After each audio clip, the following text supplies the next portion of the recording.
کیا کوئی اہل حدیث جماعت اسلامی کا رکن بن جائے تو کیا وہ اہل حدیث رہے گا؟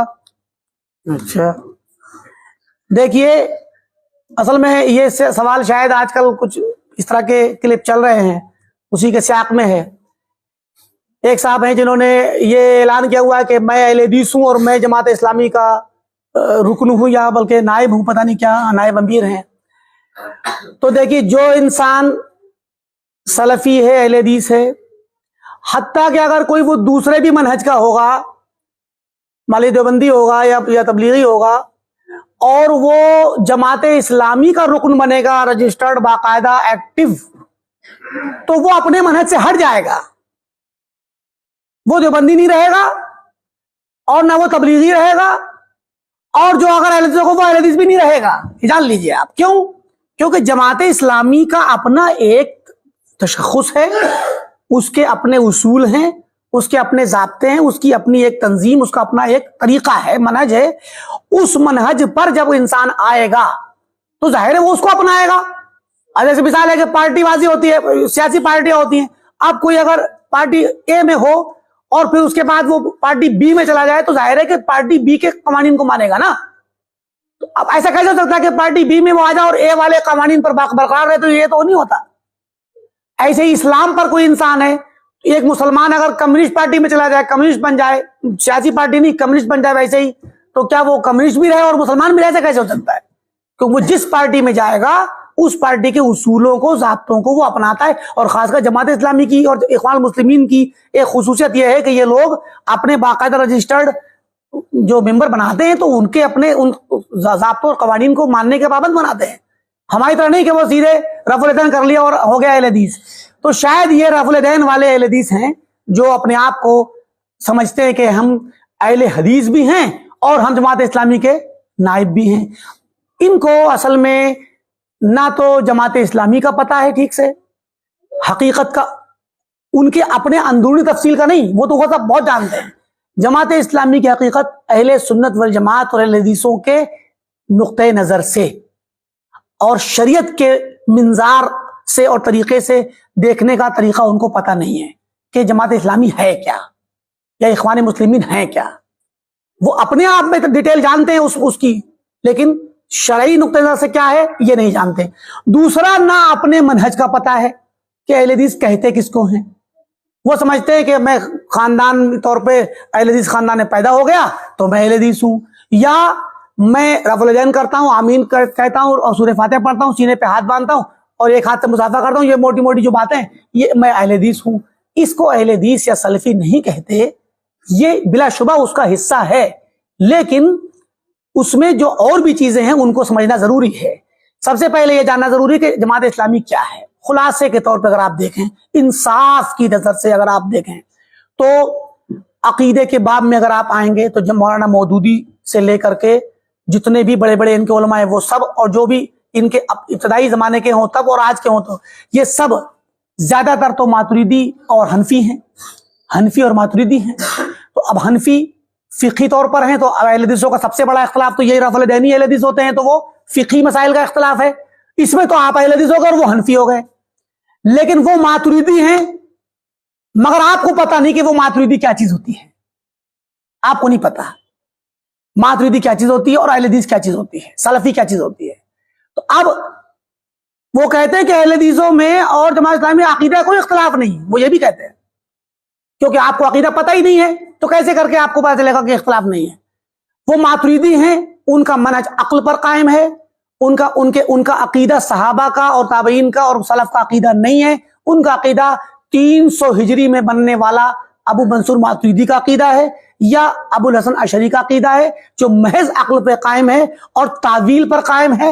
اور صرف تعویل اور عقل نہیں، تعویل ہی نہیں بلکہ عقلی جو منہج ہے ان کا اتنا خطرناک ہے کہ نصوص کو اپنے سامنے رکھ کر ایسے کھیلتے ہیں جیسے کہ پوسٹ مارٹم کرنے والا ڈاکٹر جو عضو چاہے کاٹ دے، جہاں چاہے سل دے، جہاں چاہے کاٹ دے۔ ابھی آپ دیکھ لیجئے موجودہ زمانے کے جو ماتریدی بڑے بڑے علماء ہیں، پاکستان کے الیاس گھمن صاحب ہیں، ان کی ایک کتاب عقائد کے نام سے چل رہی ہے آج کل، جو ان کے محاضروں کا جمع کیا ہوا خلاصہ ہے۔ اس میں ساری آیات آ رہی ہیں یہ آیات صفات، اور سیدھے اس سے یہ مراد نہیں یہ مراد ہے، تعویلات چل رہی ہیں.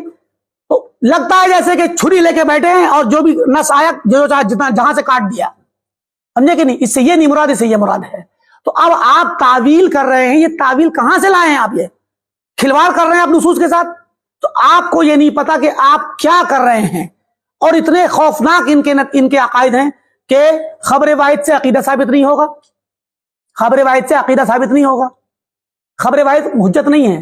اب یہ وہ مسئلہ ہے جو عام آدمی کی نظر میں نہیں ہوتا، تو یہ بیچارے الیاسی کیا نام ہے سعیدی صاحب کیا جانے کہ جو ہے یہ ہمارے عقیدہ اور ان کا عقیدے میں کیا فرق ہے، کیا جانے اس چیز کو کہ خبر واحد سے عقیدہ ثابت نہیں ہوتا. یہ ایک لفظ، ایک جملہ پورے اسلام کو ڈھا دینے کے لیے کافی ہے. پورا اسلام ڈھہ جاتا ہے اس میں، جو احناف کا مشہور مذہب ہے، فقہی طور پر بھی اور اصول کی کتابوں میں بھی اور عقیدہ کی کتابوں میں بھی، کہ خبر واحد سے عقیدہ ثابت نہیں ہوتا. ٹھیک ہے، یہ بیٹھ کے پھر لمبا موضوع ہے، اس کو انشاءاللہ بعد میں بتائیں کسی موقع پر. تو مراد یہ کہ یہ ماتریدی ہیں عقیدے میں، صوفی ہیں، تصوف ان کے یہاں ہے، کن کے؟ جماعت اسلامی کے بڑے اکابر میں بھی اور اخوان المسلمین میں بھی، چاہے وہ حسن بننا ہو یا بعد کے زمانے کے بھی حماس والے بھی ہوں، یہ لوگ بھی سب تصوف کے ساتھ جڑے ہوئے صوفی ہیں. اور صوفیہ کی بدعتیں، عبادات کی بدعتیں بھی ظاہر ہیں اور اعتقاد کی بدعتیں بھی معلوم ہیں، معروف ہیں. تو یہ صوفی بھی ہیں. اور اس کے بعد جب صحابہ کے سلسلے میں آتے ہیں تو رافضی بن جاتے ہیں. جماعت اسلامی عقائد میں ماتریدی ہیں، عبادات میں صوفی ہیں، اور صحابہ کے بعد میں رافضی ہیں، شیعہ ہیں، کیونکہ صحابہ کے ساتھ جس طرح کی بدسلوکی بدزبانی کرتے ہیں، یہ گستاخی ان کا تو مشہور ہے، مولانا مودودی نے خود کیا ہوا ہے، اور صحابہ کے ساتھ بدزبانی کی ہے انہوں نے، اور کلام کیا، تنقید کی صحابہ پہ. تو خلافت و ملوکیت میں بھی اور دیگر بہت ساری کتابوں میں انہوں نے اپنی یہ سب چیزیں لکھی ہیں. تو صحابہ کے باب میں جو ہیں وہ رافضی ہیں، اور حاکم وقت کے سلسلے میں یہ خوارج ہیں. ٹھیک. اور احادیث نبویہ یا دین کو سمجھنے کے سلسلے میں معتزلی ہیں، عقلانی ہیں. مولانا مودودی نے کتنی احادیث کا انکار کر دیا عقل سے، کیونکہ وہ عقل میں نہیں آ رہی تھی.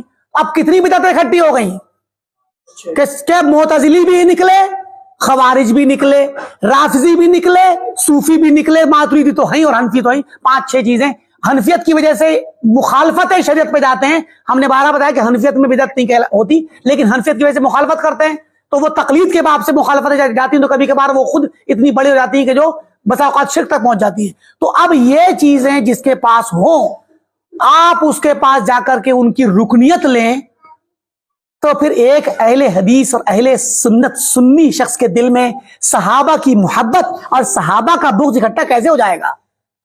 ایک اہل حدیث اور سنی شخص کے دل میں حاکم کے لیے دعا کرنا اور حاکم کے خلاف بغاوت کرنا کیسے اکٹھا ہو جائے گا؟ حاکم کی کو کرٹیسائز کرنا. اور ایک سنی شخص کے دل میں سنت کی محبت ہو اور صوفیہ کی بدعت ہو، اس کے دل میں توحید کا نور ہو اور صوفیہ کے طریقے سے آنے والا وحدت الوجود کے جیسے کفریہ اور شرکیہ عقیدے کی ظلمت اور تاریکی ہو، کیسے اکٹھی ہو جائے گی؟